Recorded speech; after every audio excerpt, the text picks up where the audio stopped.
자, 3조차 강의의 마지막 시간, 조건과 기한으로 갑니다. 이 파트에서는 한 문제예요.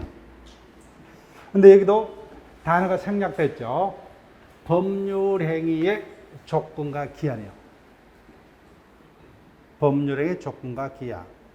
자, 그런데 이 부분은 한 문제입니다. 근데 공통적으로 많은 수험생들이 상당히 힘들어하는 파트입니다. 이 파트가. 왜냐 하게 되면 그 개념을 정확하게 이해를 못하기 때문에. 다시 일반적으로 일단 우리 시험 공부를 함에 있어서는 개념을 정치하게, 정밀하게, 다른 말로 뭐요? 정밀하게 내가 분석할 필요는 없습니다. 피부적으로 여기 어떠한 것을 설명을 하고 있다, 그죠? 그 정도로 우리가 찾아낼 수 있는 정도로만 개념을 이해를 하면 족합니다. 그런데 이 부분은 어느 정도 정확한 이해를 요합니다. 정확한 이해를 요해요. 근데 그 개념만 내 것이 된다면 그때부터는 이제는 답이 보여요. 답이 보입니다. 이 부분은 오늘부터 그 개념을 연습을 할게요. 자, 정확한 제목이 법률행위의 부관입니다. 부관 약간 줄여서 부관이란 단어를 씁니다. 자, 여기 볼게요. 아버지와 자식입니다. 자식이 아빠에게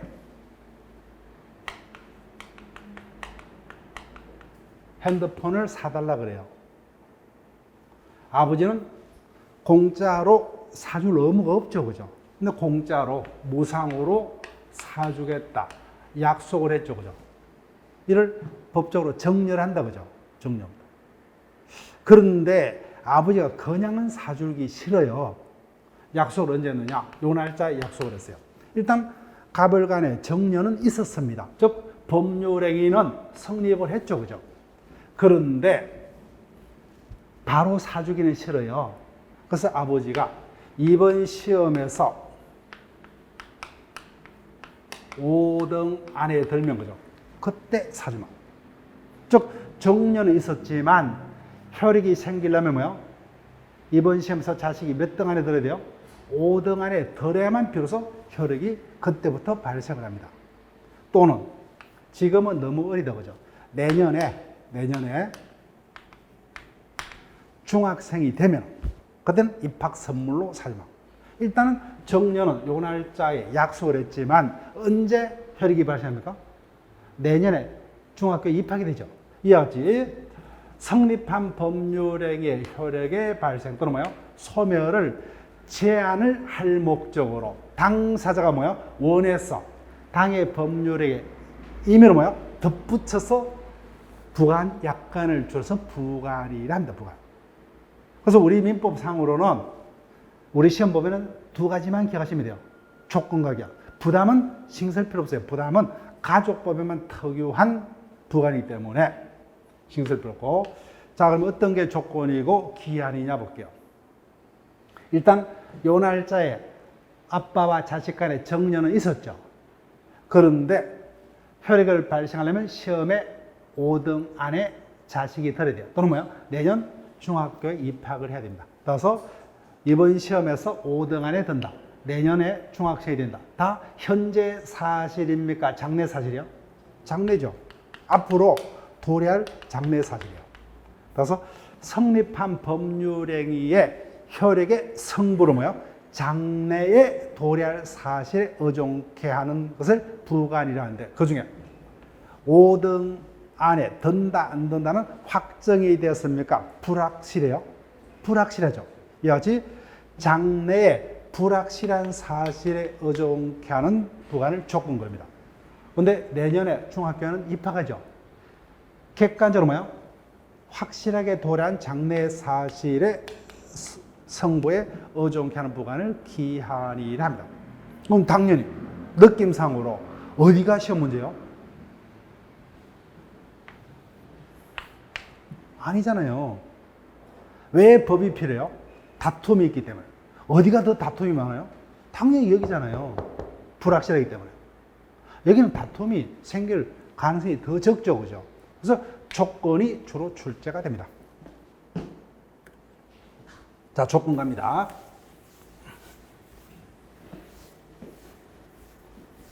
조건이란 성립한 법률행위 효력의 발생 또는 소멸을 장래에 뭐야? 불확실한 사실, 거기다 적을게요. 불확실한 사실에 의존케 하는 부관을 조건이라고 합니다. 자, 그럼 여기 볼게요. 관리사 시험에 합격하면 자동차를 무상으로 선물로 사주겠다, 그죠? 정려죠.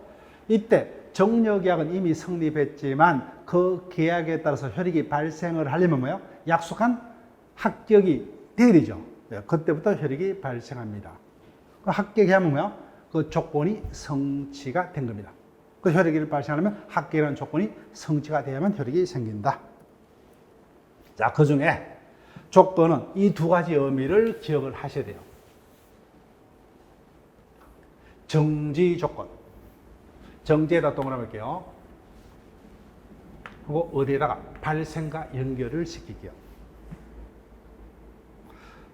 내가 처음부터 법을 만들어서 뭐예요? 처음부터 정지 조건을 애초부터 발생 조건 이렇게 제목을 붙이면 뭐예요? 우리 수험생들이 전혀 어려움이 없을 거예요.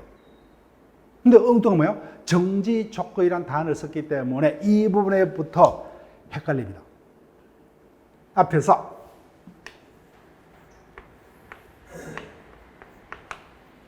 자동차 정려가 있었죠. 예를 들게 되면 3월 10일자에 정려가 있었습니다. 그런데 조건이 언제? 10월 9월 20일 할게요. 이때 시험이 있습니다. 시험에 합격하면. 그럼 뭐예요? 그 합격 선물로 자동차를 주겠다고 하죠. 정려는 언제 성립했어요? 이때 성립했죠. 그런데 합격이라는 조건이 성취되기 전까지는 정려는 있었지만 그 효력이 뭐야? 발생을 했다, 발생치 않고 멈춰져 있다? 멈춰지죠. 그래서 효력의 발생이 장래 불확실한 사실에 의존케 하는 조건을 정지. 즉, 조건이 성취될 때까지는 뭐야? 그때까지는 효력이 뭐야? 발생치 않고 멈춰 있다. 조건이 성취되면 그때부터 효력이 발생을 한다고 하죠. 이를 정지 조건이랍니다. 정지 조건. 그래서 발생과 연결시키면 된다고 하죠. 그래서 조건이 성취되면 그때부터 효력이 그때부터 발생하는 조건을 정지 조건이라 합니다. 자, 반대로 해제는 어디하고요? 소멸과 연결을 시키면 돼요. 자, 여기 볼게요. 우리 이때 시험을 본다고 하죠. 그래서 우리 시험 공부를 하려면은 학원비 등 여러 가지 돈이 필요하죠. 그죠? 그래서 갑이 동생에게 합격할 때까지 뭐야? 그 생활비를 내가 학원비 플러스 뭐야? 생활비를 다 지급하겠다. 합격할 때까지.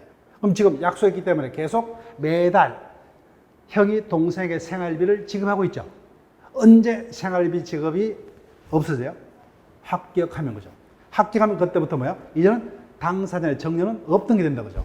효력이 그때부터 소멸합니다. 이와 같은 조건은 뭐야? 해제 조건입니다. 해제. 따라서 법률행위 효력의 소멸을 장래에 불확실한 사실에 의존케 하는 조건을 해줘. 이 예를 정확하게 기억하셔야 돼요. 자, 그래서 시험 문제는 여기서 출제가 된다는 거예요. 여기서. 가장 조건. 말 그대로 뭐야? 가짜 조건이에요. 가짜 조건.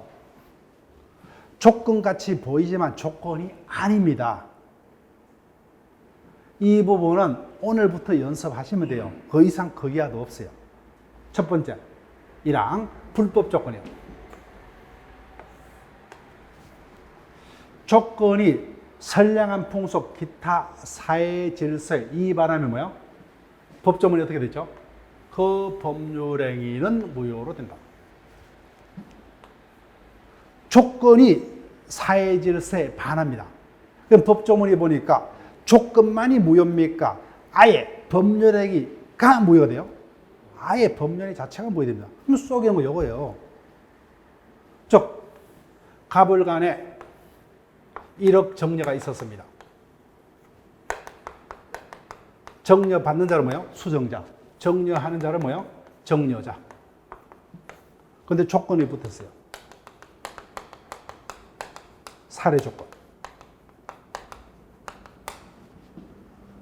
갑을간에 친구 사이입니다. 돈을 정려하는 것 자체는 윤리하고 상관없죠. 근데 조건이 뭐예요?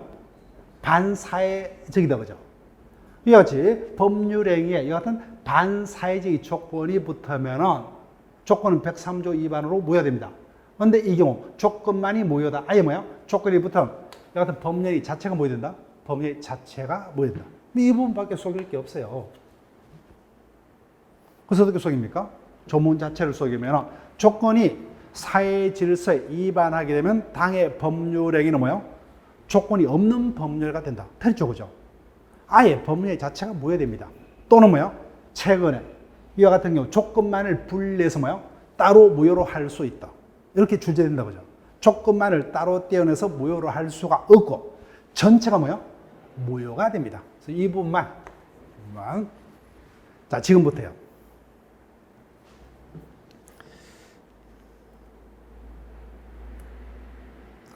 자, 순서를 바꿔볼게요. 자, 기성조건 보세요. 기성조건.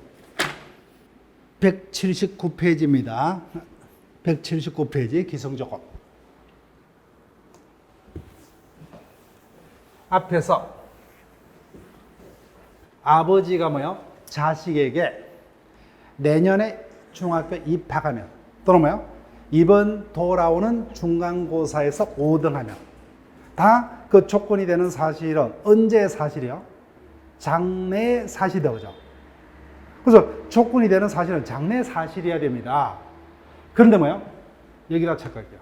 임이라는 단어를 찾으면 돼요. 임이. 조건의 성취, 불성취가 행위 당시에 뭐요? 이미 확정되어 있어요. 조건이 되려면 뭐요? 그 조건이 되는 사실이 장래에 도래할 사실이 된다. 따라서 뭐야? 이미자는 단어를 찾으면 돼요. 이미 끝났다는 거죠. 과거의 사실. 과거의 사실은 조건이 될 수가 없어요. 이와 같은 과거의 사실을 조건한 조건을 기성조건이라고 합니다. 그 조건이 아니에요. 자, 그래서 동생과 형이 약속을 했어요. 형이 어떻게 약속합니까? 관리사 시험에 합격하면은 자동차를 합격 선물로 공짜로 사주기로. 근데 이미 합격한 상태입니다. 그럼 조건이 될 수 있어요, 없어요? 없다는 거예요. 이와 같은 조건을 기성조건이란다, 기성조건. 자, 그 다음, 불능조건이에요. 여기다 체크할게요, 불능. 시험에 합격하면은 차를 사주겠다, 그죠? 따라서 합격이 가능해야 되겠죠. 따라서 조건이 되는 사실은 가능한 것만이 조건이 될 수가 있습니다. 불능 뭐요? 조건의 성취가 처음부터 뭐요? 불가능한 겁니다. 자동차를 선물로 주겠다, 그죠? 언제요? 해가 서쪽에서 뜨면. 불가능하죠, 그죠? 이와 같이 불가능한 사실은 조건이 될 수가 없어요. 이를 불능 조건이라 한다. 조건이 아니에요. 자, 그러면 다시 돌아가 볼게요. 그래서 기성 조건은 조건이 아니죠. 불능 조건은 조건이 아닙니다. 따라서 2양 3항이 우리 시험에서 가장 자주 출제가 돼요. 즉 조건 파트에서는 2항과 3항이 가장 답이 되는 빈도가 높습니다. 그래서 양쪽이 뭐예요? 반대 방향으로 움직이기 때문에 한쪽만 정확하게 이해하면 뭐예요? 다른 쪽은 반대로 가시면 돼요. 이 부분은 뭐예요? 플러스 마이너스로 설명하는 분들도 있고 여러 가지로 설명하는 분들이 있어요. 두 문자로 설명하는 분들도 있는데 일단은 뭐예요? 최종적으로 여러분들이 편한 것을 외우시면 돼요. 자, 일단은 두 문자도 뭐예요? 플러스 마이너스로 따지 않고 조문으로만 제가 한번 설명을 해볼게요. 자, 볼게요. 조건이 행위 당시 이미 성취했다.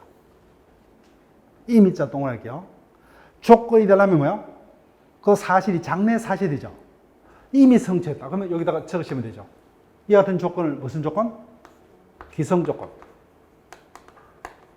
기성 조건 조건 아니죠, 그죠? 그다음 이미 성취한 것인 경우 그 조건이 정지 조건이면 정지에다가 적을게요. 앞에서 정지 조건은 조건이 성취되면은 어떤 효과가 생깁니까? 그때부터 뭐야? 효과가 발생하죠. 이를 정조건이라고 그러죠. 자, 그림 볼게요. 이미 정지입니다. 이미 효력이 발생했어요. 이미 발생했기 때문에 그 조건은 의미가 있다 없다? 없어요. 이미 동생이 합격한 상태입니다. 합격하면 사주겠다. 그럼 조건이 뭐예요? 의미가 없어요. 이미 합격한 상태이기 때문에. 그럼 조건이 의미가 없죠. 그럼 다음 행위는 어떻게 돼요? 조건이 의미가 없으니까 다음 행위는 뭐예요? 그냥 조건이 없는 법률행위 정리가 돼버려요. 조건 자체가 이미 성취가 됐기 때문에. 조건 자체가 의미가 없어요. 이미 합격한 상태입니다. 그렇기 때문에 다음 행위는 뭐예요? 논리상 조건 없는 법률행위가 되고. 자, 해제. 동그라미 시고. 해제 조건은 성취된 뭐예요? 효력이 소멸하죠. 자, 볼게요. 합격할 때까지 생활비를 주겠다, 그죠? 그럼 이미 합격한 상태입니다. 합격한 상태요. 그러면 처음부터 생활비를 주겠다는 이와 약속은 뭐예요? 효력이 생길 수가 있어요, 없어요? 없어요. 이미 합격한 상태이기 때문에 그 정려가 효력이 생길 수가 없어요. 처음부터 합격한 상태이기 때문에 뭐야? 생활비를 지급할 일은 애초부터 생길 수가 없어요. 그러면 그 효력이 발생할 수가 없죠, 그죠? 그럼 무효가 되는 거예요. 자, 그럼 이렇게 뭐야? 이해할 수 있으면 이해를 하시고, 지문에서. 안 되면은 일반적으로 이렇게 떠죠, 그죠? 기정유, 기해무. 안 되면 이렇게 하시면 돼요. 그런데 일단은 이렇게 한번 해보세요, 일단은. 안 되면 이렇게 하시면 돼요. 자, 일단 다시요. 단어에 찾습니다. 이미는 똑같이 이미라는 단어를 쓸 수 있고 유사 단어를 쓸 수 있겠죠, 그죠? 그 의미를 찾아내면 돼요. 즉, 조건이 되려면 그 사실이 장래에 도래할 사실이어야 된다. 근데 뭐야? 이미 성취한 사실은 조건이 아니에요. 기성 조건입니다. 그 조건이 뭐야? 정지라면 이미 조건이 성취되죠. 그럼 이미 효력이 발생했기 때문에 조건이 의미가 없어져 버리죠, 그죠? 합격이라는 조건이 이미 합격이기 때문에 그래서 합격하면 차를 무상으로 선물로 주겠다고 하죠. 이미 합격한 상태이기 때문에 합격이라는 조건은 법상으로 전혀 의미가 없는 상태가 되어버리죠. 그럼 다음 얘기는 조건이 없는 법률에 그냥 사줘야 돼요. 근데 반대로 합격할 때까지 생활비 주겠다 그죠? 근데 이미 합격한 상태입니다. 그럼 뭐야? 생활비를 지급하고 있다가 생활비 지급이 뭐야? 소멸된다는 일은 있을 수 없죠. 그럼 생활비를 지급하겠다는 뭐야? 그 약속은 처음부터 효력이 생길 여지도 없잖아요, 그죠? 이미 합격한 상태이기 때문에. 그러니까 뭐야? 생활비 지급이라는 정려는 애초부터 효력이 애초부터 생길 수 없는 상태이기 때문에 무효가 됩니다. 그래서 기정유, 기해무 이렇게 애우기도 한다, 그죠? 하여튼 안 되면은 이렇게 한번 해보세요. 안 되면은 자 일단 뭐야? 지금부터 바삐 우리가 불안해할 필요 없어요. 아직까지 뭐야? 시험 치려면 한참 남았어요. 그러니까 이미 이 부분은 출제가 된다면서 우리가 알고 있기 때문에 어떻게 하든 이 부분은 뭐야? 시험 장소까지 가져갈 수 있겠죠, 그죠? 그때까지는 충분히 연습이 되기 때문에. 그 다음에요. 조건이 행위 당시 이미 성취할 수 없다. 성취할 수 없다, 그죠? 이게 뭐야? 불능이죠, 그죠? 불능 조건. 불능은 옆에다가 불가능 이렇게 적으시면 돼요. 조건의 성취가 불가능합니다. 그때 그 조건이 해제예요. 해제가 소멸 적으시면 되죠. 그러면 어떻게 돼요? 이미 조건 성취는 불가능한 거예요. 그럼 뭐요? 약속한 법률의 효력이 소멸할 여지가 있다 없다? 애초부터 소멸될 수가 없어요. 조건이 성취가 불가능하기 때문에. 그럼 어떤 거예요? 합격할 때까지 생활비를 주겠다 했죠. 그럼 합격이 불가능하기 때문에 생활비 지급이 뭐예요? 소멸될 가능성이 있어요, 없어요? 없어요. 그러면 합격할 때까지 생활비를 주겠다. 그럼 합격할 때까지라는 조건이 의미가 있어요, 없어요? 없어요. 소멸될 리가 없기 때문에. 그러니까 뭐예요? 그 조건은 의미가 없는 거예요. 그럼 당연히는 조건이 없는 법률행위가 되고, 그 다음에 정지. 발생이다, 그죠? 합격하면 자동차를 사주겠다, 그죠? 해가 서쪽에서 뜨면 자동차를 사주겠다. 근데 해가 서쪽에서 뜰 수가 있어요, 없어요? 없죠, 그죠? 그러면 그 정년 효력이 처음부터 뭐야? 생길 가능성이 빵 풀어져, 그죠? 그건 무효입니다. 그 정조건 무효로 한다는 겁니다. 이렇게 하시든지 아니면 뭐야? 불정무, 불해유 이렇게 하시면 되죠, 그죠? 자, 하여튼 최종적으로 이 부분은 가져가셔야 되는데 일단은 뭐요? 이렇게 녹여서 우리가 정지와 뭐요? 해제의 개념을 정확하게, 그 다음에 뭐요? 기성과 불능의 개념을 정확하게 이해를 하면 뭐요? 이렇게 일단 한번 연습을 해보시고 요게 되면 뭐요? 굳이 이렇게 외울 필요가 없어요, 그죠? 그럼 쉽게 이해가 돼요. 가장 완벽한 방법은 이 방법이에요. 근데 그게 안 되면 어쩔 수 없이 두 번째로. 지금부터 우리가 서두를 필요는 없이 그런 식으로 하는구나. 이렇게 일단은 이번 기초반에서는 어떤 것을 욕심을 냅니까? 정지 조건의 개념. 정지 조건이라면 조건이 성취되면 어떻게 돼요? 그때부터 법률행위가 효력이 생기는 것을 정지한다, 그죠? 즉 합격하면 차를 무상으로 선물로 사주겠다. 그때부터 정려의 효력이 비로소 발생하죠. 이를 정지라 그러고, 반대로 합격할 때까지 필요한 생활비를 지급하겠다. 이미 생활비를 지급하고 있다, 그죠? 무상으로. 근데 합격하면 자동적으로 뭐요? 소멸하죠. 이와 같은 조건을 해제 조건이라 하더라. 또 하나, 조건이 되려면 그 조건이 되는 사실이 장래에 도래할 사실이어야 한다, 그죠? 그런데 이미 과거에 이미 뭐요? 생긴 사실은 조건이 될 수가 없죠. 이를 기성조건. 그런데 조건이 되려면 뭐요? 가능해야 되죠. 근데 애초부터 불가능한 것은 조건이 될 수가 없다. 이를 불능조건이라 하더라. 자, 그래서 하나하나 다시 이제 확인해 볼까요? 조건이 되려면 뭐요? 자기들이 원해서 뭐요? 임의로 부과해야 됩니다. 법률에. 그래서 법에서 요구한 것은 조건이 될 수가 없죠, 그죠? 법정 조건은 조건이 아니다. 그렇게만 기억하시면 돼요. 그 다음, 이 부분은 이미 연습했죠, 그죠? 즉, 조건이 유효하려면 조건이 사회 질서에 위배되지 아니해야 됩니다. 따라서 뭐야? 조건이 선량한 풍속, 기타 사회 질서에 위반하게 되면 뭐요? 그 조건이 무효이고, 그때는 뭐요? 조건만이 무효가 아니라 뭐요? 법령이 전부가 무효가 됩니다. 이 부분을 속이는 지문. 그 다음, 기성조건. 조건이 되려면 그 조건이 되는 사실은 장래 도래할 사실이어야 됩니다. 따라서 과거에 뭐요? 이미 도래한 사실은 조건이 될 수가 없어요. 이를 기성조건. 근데 불능조건. 조건이 되는 사실은 가능해야 되죠. 따라서 불가능한 사실을 조건한 것은 조건이 될 수가 없다. 이를 불능조건. 자, 기한으로 갑니다.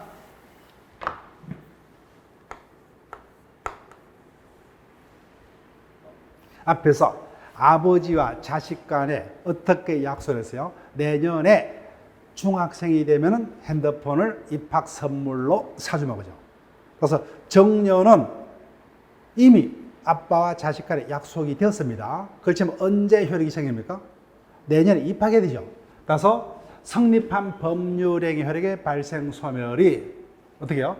장래에 도래할 확실한 사실에 의존케 하는 부가는 뭐예요? 기한이라 합니다. 자, 그러면 어떤 게 기한이 되고 조건이 되느냐? 이것을 우리가 몇 번만 연습하시면 돼요. 자, 그럼 볼게요. 갑을간에 정려가 있었습니다. 그래서 갑이 어떻게 했냐? 내가 죽으면 나의 뭐요? 집을 너에게 선물로 주겠다. 그러면 갑을간의 이와 같은 약속은 조건입니까? 기한이요? 당연히 죽죠, 그죠? 기한입니다. 반드시 죽으니까. 그런데 갑이 뭐요? 내가 3년 내에 죽으면 너에게 내 집을 공짜로 주겠다. 이거는 뭐예요? 조건입니까? 기한이요? 조건이잖아요. 왜요? 3년 내에 죽을 수도 있고 뭐예요? 3년 이후에 죽을 수도 있고. 이거는 모르죠, 그죠? 근데 갑이 죽는다는 사실은 당연하죠, 그죠? 반드시 죽기 때문에. 이건 기한이에요. 그래서 반드시 도래하는 것은 기한입니다. 근데 뭐예요? 도래할 수도 있고 안 할 수도 있는 이 같은 불확실한 것은 조건이 됩니다. 그래서 몇 번 연습하시면 돼요, 그죠? 그래서 우리 시험에서 떴던 지문들 중에 뭐예요? 내가 키우고 있는 강아지가 죽으면은 그 강아지 집을 너에게 무상으로 정리하겠다. 이거는 조건입니까? 기한이요? 기한이죠. 그죠? 반드시 죽으니까 강아지는. 근데 몇 년 내에 죽으면 뭐예요? 이거는 조건이 될 수밖에 없죠. 그래서 가불간에 사하라 사막에 비가 오면은 내 자동차를 공짜로 주겠다. 뭐 조건이다, 기한이다? 기한이죠. 왜요? 반드시 비는 오니까 언제 일주는 모르지만 눈도 옵니다. 그래서 사하라 사막에 뭐예요? 눈이 오면 다 기한이 된다는 거예요. 근데 뭐예요? 올해 내에 눈이 오면, 그죠? 몇 년 내에 눈이 오면 이렇게 되는 거예요. 이거는 될 수도 있고 안 될 수도 있죠. 예. 조건이 됩니다. 그렇게 연습하시면 돼요. 자, 그 다음 앞에서 조건에는 그 조건에 대한 사실이 성취되면 그때부터 혈액이 생기는 정지 조건도 있었고, 그때부터 뭐요? 혈액이 있으면 해제 조건도 있었죠. 그 대비되는 게 식이종기가 있다는 거예요. 기한도. 식이종기. 자, 한번 볼게요. 가불간에 아파트 임대차 계약이 요 날짜에 있었습니다. 임차인, 갑은 임대인이죠. 그죠? 근데 계약서를 보니까 임대차는 이때부터 연말까지. 임대차 계약은 가불간에 10월 10일자에 체결을 했다. 그렇지만 임대차는 언제부터 효력이 시작돼요? 이때 시작되죠. 1월 시기. 언제 끝납니까? 이때, 그죠? 이걸 종기를 합니다. 조건에서는 정지 조건, 해지 조건 되겠죠. 그죠? 이렇게 됩니다. 자, 그 다음.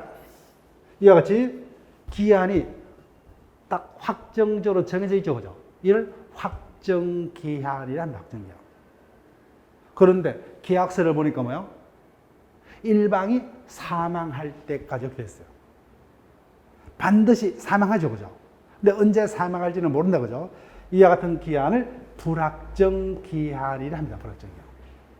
그래서 우리는 불확정기한과 조건만 구분할 수 있는 정도로 연습하시면 되죠. 그죠? 예.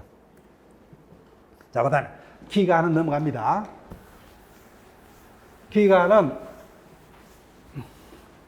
몇 년에 걸쳐서 계산 문제로서 한 문제 정도로 출제가 됩니다. 일반적으로는 요사이는 민법 총칙에서 문항수가 많이 줄었기 때문에 기간 자체를 단일 문제로 출제할 가능성이 많이 떨어져요. 몇 년에 걸쳐서 한다.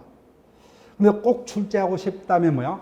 나머지 부분과 합쳐서 5개의 지문 중에 섞여서 기간에 관한 계산 문제가 섞여서 출제는 될 수가 있습니다. 이 부분은 우리가 기본 이론 시간이 됐던 뭐요? 심화 이론 시간이 됐던 아마 기본 이론 시간에 할 거예요. 그때 한 번 딱 하고 안 합니다. 한 번 하면 끝나요. 그 다음에 언제요? 문제풀이만 해서 한 번 연습만 하면 끝납니다. 이 부분은. 자, 그러면 마지막 소멸시효 파트로 옵니다. 자, 소멸시효 파트는 두 문제가 출제가 됩니다. 우리 민법 총칙의 마지막이에요. 그런데 이 파트도 뭐예요? 많은 수험생들이 어려워하는 파트 중에 하나입니다. 객관적으로 어렵다는 거예요. 왜? 이 파트는 우리가 모르는 민사집행법 등의 어떤 여러 가지 논점과 섞여서 출제될 가능성이 있기 때문에 아예 생소합니다. 그렇기 때문에 이 부분이 본격적으로 지문화가 되면 상당히 힘들 수가 있어요. 반대로 뭐예요? 평이하게 진행된다면 이 부분도 그렇게 어렵지 않다는 겁니다. 그런데 우리는 민법 총칙에서는 최대치를 확보를 해야 되기 때문에 이 부분 뭐예요? 어렵게 진행되는 것도 예상해서 계속 연습을 할 거예요. 교과서가 거기까지 대비해서 쉽게 우리가 그래도 시험 장소까지 기억을 되살려서 갈 수 있도록 교과서가 꾸며질 겁니다. 편집이 될 거예요.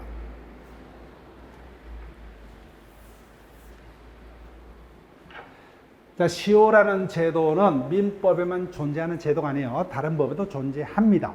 여하튼 민법상의 시효는 민법 총칙상에서 배우는 소멸시효라는 제도도 있고 그 다음에 뭐요? 물권법에서 배우는 취득시효라는 제도 두 가지가 있어요. 여기서 출제가 된다면 뭐요? 한 문제 정도가 출제가 될 수 있어요. 그런데 출제될 가능성보다는 안 될 가능성이 이 파트는 더 높습니다. 왜냐하면 취득시효는 소유권 취득의 원인의 한원으로서 민법에서 규정을 두고 있는데 소유권 파트에서는 일반적으로 한 문제예요. 근데 소유권 파트에서는 취득시효가 아니라 일반적으로는 공동소유, 그 중에서도 공유가 주로 자주 출제가 됩니다. 그래서 만약에 소유권 파트에서 두 문제가 뜬다면 이 파트가 출제가 돼요. 출제가 된다면 판례 지문으로 구성이 될 거예요. 여하튼 우리 시험에서 소유권 파트에서 출제될 수 있는 논점은 취득시효와 공동소유, 특히 공유를 논점으로 한 그 두 가지밖에 없어요. 나머지 신경 쓸 필요 없어요. 왜냐하면 소유권 파트는 최대 두 문제이기 때문에 보통은 한 문제만 출제됩니다. 근데 반대로 중개사에는 그 출제 문항수가 더 많기 때문에 취득시효 공동소유 매년 출제가 되고 구분보다 상린관계에 관한 규정까지도 출제가 됩니다. 왜? 출제 문항수가 많기 때문에. 근데 우리는 출제 문항수가 적기 때문에 그런 부분은 애초부터 무시를 해도 상관이 없다는 거예요. 그래서 물권법 파트에서는 상당히 많은 부분을 저도 생략할 거고 여러분들 스스로 생략을 해야 돼요. 왜? 출제 문항수가 적기 때문에. 다 남들이 공부한다 해서 나도 공부할 필요가 없어요. 자, 볼게요. 그래서 소멸시효 파트에서는 두 문제가 출제되는데 소멸시효는 어떠한 제도를 말하느냐? 권리자가 자신의 권리를 행사할 기회가 충분히 있었습니다. 그럼에도 불구하고서 법이 정하는 오랜 기간 동안 계속해서 권리를 불행사를 합니다. 그때 법에서 권리자의 권리를 소멸케 하는 제도를 소멸시효 제도라 합니다. 소멸시효 제도. 반대로 취득시효라는 것은 시효 취득자가 그 대상 물건이 자기 게 아님에도 불구하고 자기 것인 양 소유의 의사로 일정 기간 동안 계속해서 평화롭게 평온공연하게 점유 사용하게 되면 법에 의해서 시효 취득자의 소유로 인정을 하는 제도를 시효 취득 제도라 합니다. 자, 그다음 제척기간요. 권리자의 권리가 소멸하는 원인은 여러 가지가 있어요. 그죠? 가장 바람직한 방향은 권리자의 권리가 만족을 얻었기 때문에 소멸하는 것. 따라서 채권자의 채권은 대표적인 소멸의 원인은 뭐죠? 채무자가 약속대로 변제했기 때문에. 즉 여러 가지 소멸의 원인이죠. 또는 채권자가 자신의 권리를 포기할 수도 있죠. 권리자가 자신의 권리를 포기했기 때문에 소멸할 수도 있고 어떤 권리의 소멸의 원인은 여러 가지가 있습니다. 그 중에서 지금 우리가 배우는 소멸의 원인은 소멸시효가 완성됨으로써 권리자의 권리가 소멸되는 경우를 배우고자 합니다. 가장 구분이 힘든 것이 권리자의 권리가 제척기간에 걸려서 소멸하는 경우와 구분이 힘듭니다. 그래서 첫 번째 순서가 권리자의 권리가 소멸시효에 걸려서 소멸하는 경우와 제척기간에 걸려서 소멸하는 경우를 구분을 하고자 합니다. 그럼 제척기간이 뭐냐? 이 부분에 관한 질문을 우리가 본 적이 없어요. 대표적인 게 146조예요.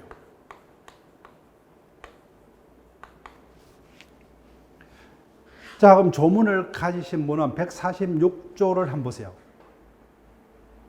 146조. 자, 146조를 보니까 어떻게 되세요? 취소권은 초인할 수 있는 날로부터 몇 년 내에 3년 내 또는 법률행위를 한 날로부터 몇 년 내요? 10년 내. 따라서 취소권자가 지금 취소권은 초인할 수 있는 날로부터 3년 내에만 취소권을 행사를 할 수 있고 반대로 초인할 수 있는 날로부터 3년이 지나면 더 이상 취소권은 없어집니다.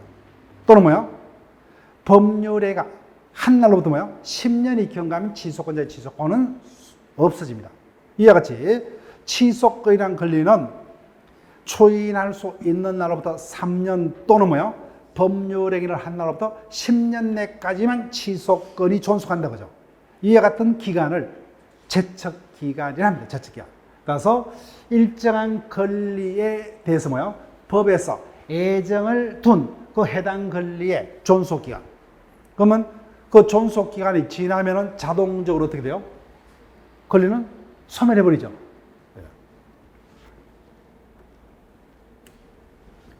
자, 그러면은 우리 시험에서 이걸 외우셔야 되는데 지금부터 외우려고 노력할 필요 없어요. 즉, 출제자람이 이 파트를 가지고 답을 구할 거예요. 근데 소멸시효 파트에서는 예전에 우리 시험이 민법 총칙에서만 출제가 될 때는 뭐예요? 소멸시효 파트에서 최대 4문제가 출제가 되었습니다. 이 부분도 뭐예요? 단골 지문 중에 하나 있어요. 근데 이제는 민법 총칙에서 60%밖에 출제가 안 되기 때문에 소멸시효 파트에서 뭐예요? 이 부분은 이제는 중요성이 D급수로 확 떨어져 버렸어요. 예전에 뭐예요? 민법 총칙에서만 출제가 될 때는 이 부분도 매년 출제가 됐어요. 근데 이제는 그렇지 못하다는 거예요. 5년에 걸쳐서 뭐예요? 한 번 출제가 될 수가 있습니다. 5년에 걸쳐서. 그렇지만 5년에 걸쳐서라도 뭐예요? 우리는 민법 총칙을 최대치로 대입하기 때문에 이 부분도 할 거예요. 근데 이 부분만 끝나면 됩니다.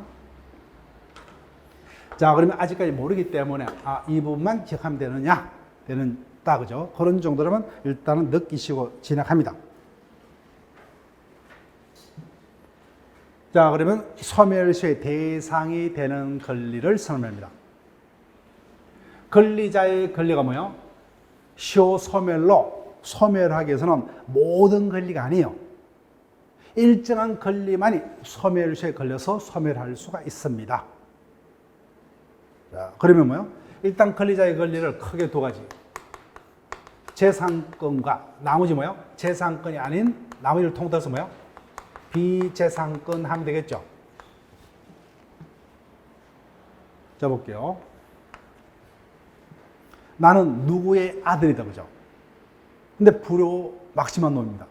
바쁘다는 핑계로 홀로 시골에 계신 노모를 오랜 기간 동안 한 번도 찾아뵙지 않았습니다. 불효자죠, 그죠? 그렇지만 부모와 자식 간의 인연이 소멸해야 하네요? 안 하죠, 그죠? 그래서 애초부터 뭐예요? 재산권이 아닌 것은 소멸시효하고는 상관이 없습니다. 그러면 시효 소멸할 수 있는 권리는 뭐예요? 재산권의 하나입니다. 재산권의 하나입니다. 이 파트는 그러면 어떻게 쭉 교재에서 2페이지에 걸쳐서 쭉 서술되어 있을 거예요. 우리는 딱 요령을 펴니다.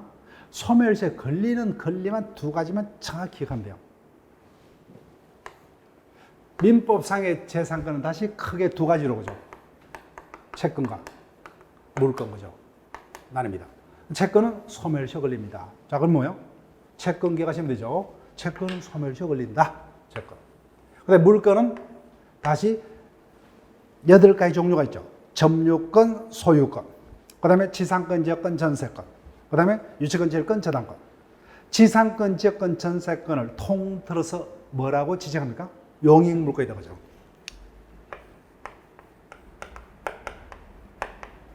따라서 물권 중에서는 용익물권만이 소멸시효 걸려요. 용익물권도 그냥 용익물권만이 걸린다 이렇게 하면 돼요. 근데 더 깊이 들어가서 뭐예요? 지상권, 지역권, 전세권까지 우리가 따질 필요가 없어요. 왜냐하면 논리상 우리가 그때 배우겠지만 전세권은 최장기 존속기간이 10년밖에 안 돼요. 그런데 용익물권은 소멸시효가 완성되려면 20년이 지나야 됩니다. 애초부터 뭐예요? 전세권은 그 사건화가 된 적이 있어요, 없어요? 사건화가 될 리가 없죠, 그죠? 그럼 여기에는 판례가 있을 수 있어요, 없어요? 없는 겁니다. 당연히 문제가 안 돼요. 그러니까 용익물권도 뭐예요? 현실적으로 이 두 가지만이 문제인데 굳이 나눌 필요가 없죠. 전세권에는 판례가 있을 수도 없어요. 사건화가 될 수 있는 성질이 아니기 때문에. 그런 질문은 안 뜹니다. 그러니까 뭐야? 퉁쳐서 뭐만요? 두 가지. 자, 나머지는 우리가 볼 필요도 없어요. 자, 그러면 나머지 어떠한 권리의 명칭이 있더라도 소멸시효에 걸린다, 안 걸린다? 걸리지 않는답니다. 걸린다면 틀려요. 뭐만 걸려요? 채권과 용익 물건만 찾아내면 돼요. 그래서 해당 권리자의 권리가 뭐예요? 채권인지만 우리가 찾아낼 수 있으면 돼요. 용익 물건은 우리가 아니까 그죠? 채권. 그 채권과 용익 물건만. 나머지는 안 걸려요. 그래서 약간만 더 보강하면 됩니다. 자, 그래서 주목. 채권.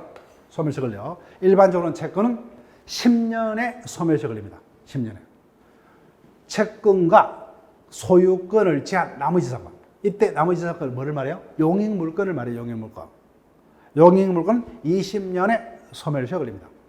소유권 안 걸리죠, 그죠? 채권 이미 받기 때문에. 그래서 일단은 뭐만요? 두 가지만 기억하시면 돼요. 현실적으로 권리자의 권리가 시효 소멸될 수 있는 것은 뭐와 뭐? 채권과 용익 물건.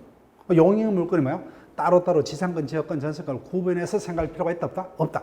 애초부터 전세권 자체가 대상이 될 수가 없습니다. 그것을 굳이 뭐예요? 될 수도 없는데 되니 안 되니 우리가 따질 필요가 있다, 없다? 없다. 왜? 사건화 될 이유가 없으니까. 자, 그 다음. 채권은 원칙 10년의 소멸시효 걸립니다. 근데 3년짜리도 있고 뭐예요? 1년짜리도 있습니다. 163조에서 규정하고 있는 채권은 3년만 계속해서 권리자가 자신의 채권을 불행사하면 시효 소멸합니다. 지금부터 이럴 필요 없어요. 그런데 164조에서 규정된 채권은 뭐예요? 권리자가 자신의 채권을 1년간 계속해서 불행사하면 시효 소멸입니다. 일반적으로는 채권은 10년이에요. 자, 그 다음. 우리가 첫째 주에 채권과 물건의 근본적인 특성이 뭐예요? 채권은 누구에게만 행사할 수 있다? 채무자에게만. 물건은 누구에게나 그죠? 그때 청구권이라는 권리가 있다 그죠? 근데 이와 같은 청구권이라는 권리는 독립한 권리가 아니라 채권으로부터 생기는 경우도 있고 물건으로부터 생기는 경우도 있죠 그죠? 그러면 청구권 중에서 채권으로부터 생기는 청구권은 뭐야? 당연히 소멸시효 걸리겠죠. 그 대표적인 게 여기입니다. 그래서 이 부분이 현실적으로 소멸시효 대상 관련 가장 많이 출제가 된 경우입니다. 자, 얼핏만 설명할게요. 본격적으로 여러 번 연습할 건데 우리가 물권법이 한번 돌게 되면 이 부분은 그냥 장난이에요. 근데 물권법을 모르면 이 부분이 어려울 수도 있습니다. 자, 여기 볼게요.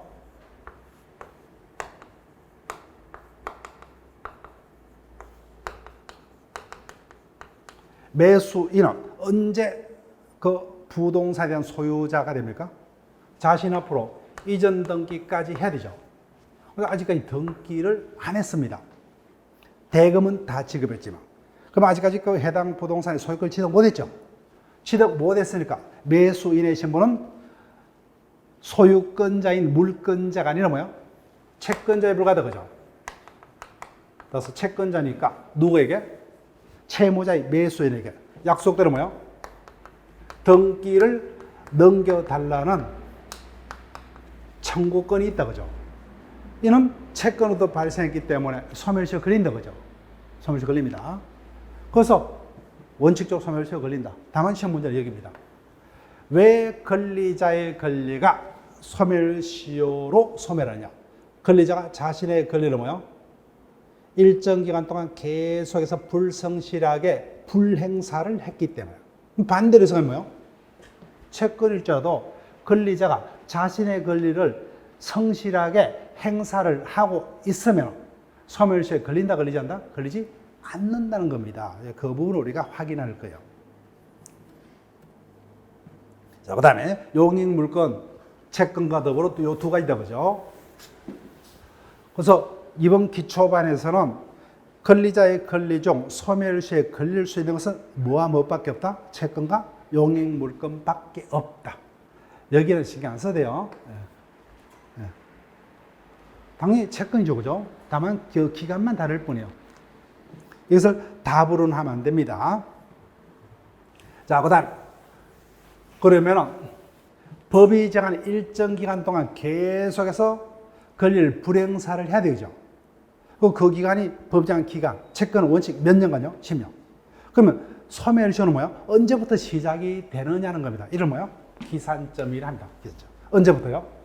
권리자가 권리를 행사를 할 수 있는 때로부터 뭐예요? 소멸시효가 진행이 돼서 뭐예요?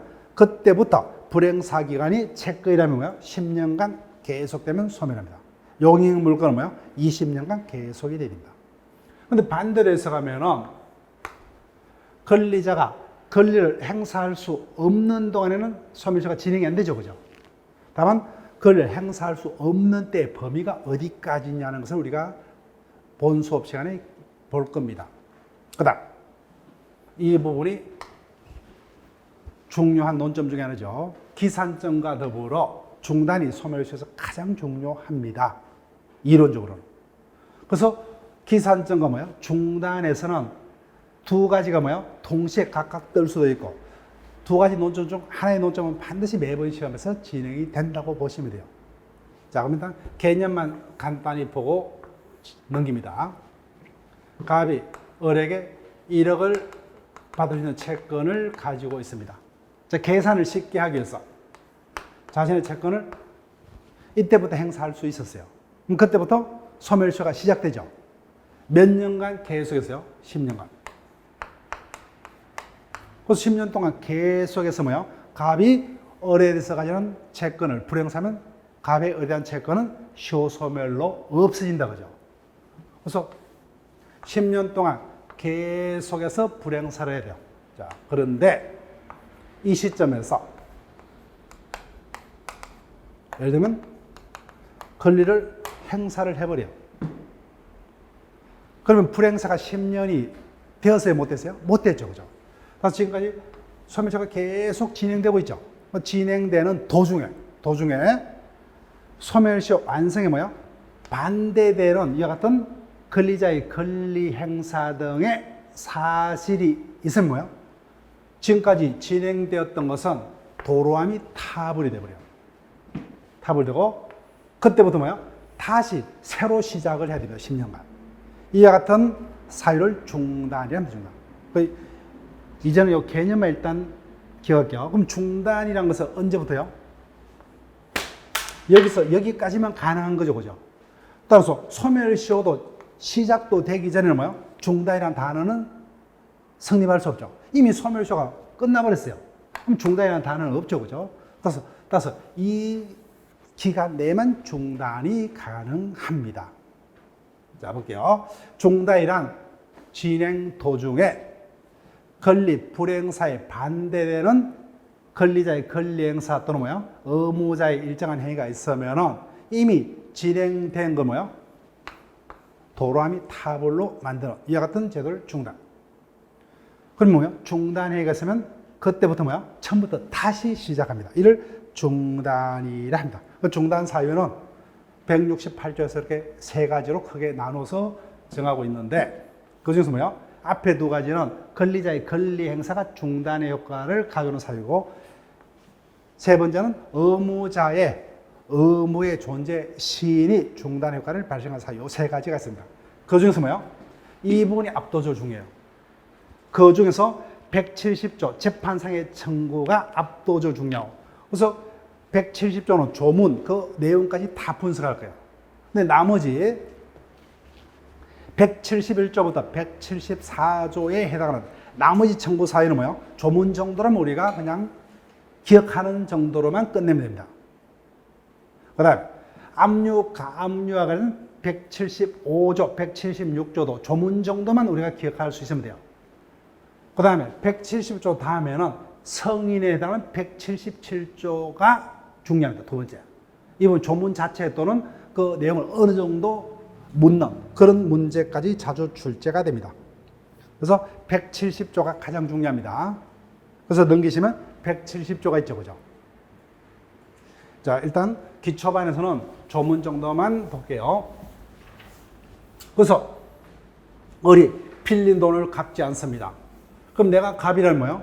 생각할 수 있는 게 을을 상대로 돈 달라 재판을 걸겠죠. 그죠? 그래서 요 날짜에 재판을 걸었습니다. 그러면 10년이 안 됐죠. 그죠? 그럼 진행되었던 시효는 도로함이 타불됩니다. 자, 볼게요. 재판상의 청구는 각하, 기각 또는 치하의 경우는 중단이 없다.